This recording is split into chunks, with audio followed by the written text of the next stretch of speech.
Porque eu estava sempre sendo servido por empregados nos clubes. E eu questionava por que essas pessoas são empregadas. Por que tem tanto empregado? Por que tem essa pobreza? Mas isso era uma questão incômoda para a minha classe. Então, eu ficava calado e achava que eu tinha alguma coisa errada, porque ninguém questionava. Mas eu fui crescendo. Quando chegou nos 15 anos, eu estava procurando o que fazer, a família já estava me cobrando o que fazer. Eu tinha acabado de pedir demissão do Banco do Brasil. Entrei para o Banco do Brasil, pedi demissão 10 meses depois, porque me diziam que meu futuro estava ali. E eu olhava para os mais velhos e falava, eu não quero esse futuro para mim.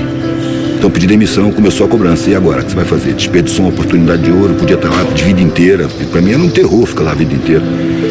E eu fiquei procurando o que fazer, entrei para o Exército. Eu estava procurando me enquadrar. Fiz um concurso para preparatória de cadetes para seguir carreira militar. Entrei, olhei, não gostei do que eu vi e saí. E aí me puseram num cursinho barato. Fazer vestibular. Aí que eu comecei a ver o pessoal que tinha saído do ensino, tinha vindo do ensino público, e eu comecei a perceber que eles eram sacaneados, eles não sabiam nada. Nada, eu estudei em escolas que estudavam com profundidade. E acabei entrando na faculdade, inclusive por conta da família, porque eu não via nenhum curso para fazer. Eu fui por eliminação. Peguei todos os currículos e fui eliminando. Não quero mais ver física, não quero mais ver biologia, não quero mais ver química, não quero mais ver matemática. E aí sobrou 2 cursos, arte e direito. A arte para minha família era um terror, não era sério. Aí eu entrei para direito. Na verdade eu entrei no meio acadêmico, eu não queria ser advogado. No meio acadêmico eu vi as discussões sobre a sociedade e tal. Com 3 meses eu percebi que era tudo teoria, que daqui a pouco aqueles caras iam ser os doutores e iam estar enquadrados. E ali eu já estava com a intuição forte de que aquela vida não tinha sentido para mim. Só que eu não queria maltratar a família de novo. E quando eu saí do Exército foi uma comoção danada. Depois de um sonho onde eu ia morrer, e acordei decepcionado por não ter morrido, que pelo menos ia ter alguma coisa nova. E aí, depois disso, eu percebi que eu estava preferindo morrer do que ter aquela vida, que não me parecia fazer nenhum sentido. Enquanto os mais velhos diziam que sim, tinha sentido, é porque eu era novo, que eu não fosse impulsivo, que eu continuasse, terminasse, seguisse. E eu olhava para aquilo e sentia que não era. Mas os mais velhos que eu amava estavam dizendo que sim, que era por ali, que eu era inexperiente, que eu não sabia. Aí eu encontrei um velhinho no saguão, eu conto sempre essa história.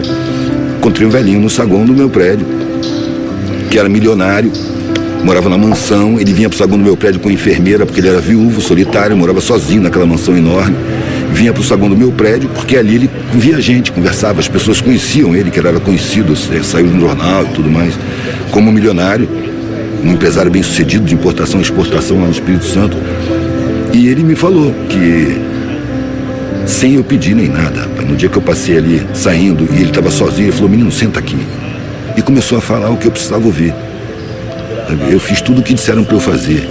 E eu estava ouvindo o que eu devia fazer. E a sensação que eu tenho é que mentiram para mim lá no começo da minha vida. E eu corri atrás dessa mentira a vida inteira. Ele estava relatando, com a vivência dele, o que eu estava intuindo. As pessoas me veem como um milionário, bem-sucedido, um empresário de sucesso, vitorioso, e eu por dentro me sinto um fracassado. Passei a vida inteira sem pensar na morte, mas eu envelheci, estou com quase 90 anos, estou tomando um monte de remédio, só posso sair de casa com a enfermeira. Então eu estou sentindo que a porta da morte está aqui na minha frente. Quando eu senti, claro, que a minha vida está acabando, eu olhei para a minha vida, ela tinha perdido completamente o sentido. Velho, esse foi o... Eu saí do lado dele, fui direto para a secretaria da universidade e pedi desligamento. Eu não quero mais ser doutor, procurar um sentido para a vida. Eu não sabia o que eu ia fazer, eu sabia o que eu não ia fazer. Mas eu já tinha viajado de carro, desde que eu saí do Exército, eu saí com couro duro, né? Sobrevivência, guerra na selva, manobra. Então, férias, feriado, eu pegava a estrada de carona, dormia no acostamento, convivia com os hippies na época, né? 80, 79, 80. Comecei a ver que existia maneiras de ser que eram serenas. Eu encontrava pessoas que tinham serenidade. E vivendo na rua e viajando de carona. Aí, como eu estava vendo a minha vida muito angustiante, eu resolvi pegar a estrada, experimentar o que era não ter nada. E também eu tinha vários outros parâmetros. Por exemplo, a minha classe, todo mundo tinha uma preocupação enorme em manter o padrão ou subir de padrão. E tinha um pavor de descer de padrão. Só que nas minhas viagens eu convivia com as pessoas mais pobres, eles não tinham nada e estavam felizes, eram pessoas mais espontâneas, mais solidárias, era uma relação melhor. Eu via que tinha ignorância, mas eu sentia alguma coisa no ar que eu não sabia o que era. Eu falei, quero ser igual. Eu quero não ter nada. Quero saber como é que a gente se sente não tendo nada. Quando eu falei isso com a família não admitiu. Isso é uma vergonha, uma degeneração. Me acusaram de um monte de coisa. Eu só queria fazer a experiência de não ter nada. Só que meu pai e minha mãe, eu nunca vi eles discutirem. Meu pai e minha mãe, eu sempre tratei eles de eles. Não tinha diferença. Eles estavam sempre de acordo. Sempre. Nunca vi nem discordar, quanto mais discutir. Então eles colocaram para mim, você não pode fazer isso. E eu disse, eu não estou pedindo. Eu estou avisando. Se você fizer isso, você não é mais da família. Eu tomei um baque, né? Porque essa frase não veio sozinha. Se você adoecer, vai para a saúde pública. Se você for preso, não me procure para nada. Não tem mais nada aqui para você. Se você pegar a sua mochila e sair dessa porta, você esquece que teve família. E veio bem claro na minha cabeça. Eu demorei um tempão para tomar essa decisão. Agora eu tenho a obrigação moral de assumir as consequências. E foi isso que eu falei com meu pai. Eu não esperava ter essa consequência, um rompimento tão completo. Mas se isso acontecer, eu tenho que assumir. Eu acho que ele contava com a minha covardia. Mas eu estava apavorado com a vida sem sentido. O nego falava, você foi muito corajoso. Não, eu estava com medo. Medo de chegar na idade daquele coroa daquele jeito ali. Inclusive foi isso que eu pensei na hora. Antes não falei para ele. Mas eu pensei comigo, isso não vai acontecer comigo. Eu morro antes, mas não chego na idade desse cara dessa maneira. Vou procurar um sentido para a vida. Ou eu vou achar um sentido, ou eu vou morrer procurando.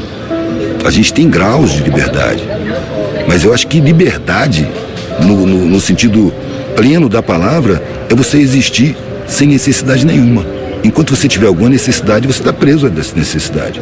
Então não existe a liberdade para nós.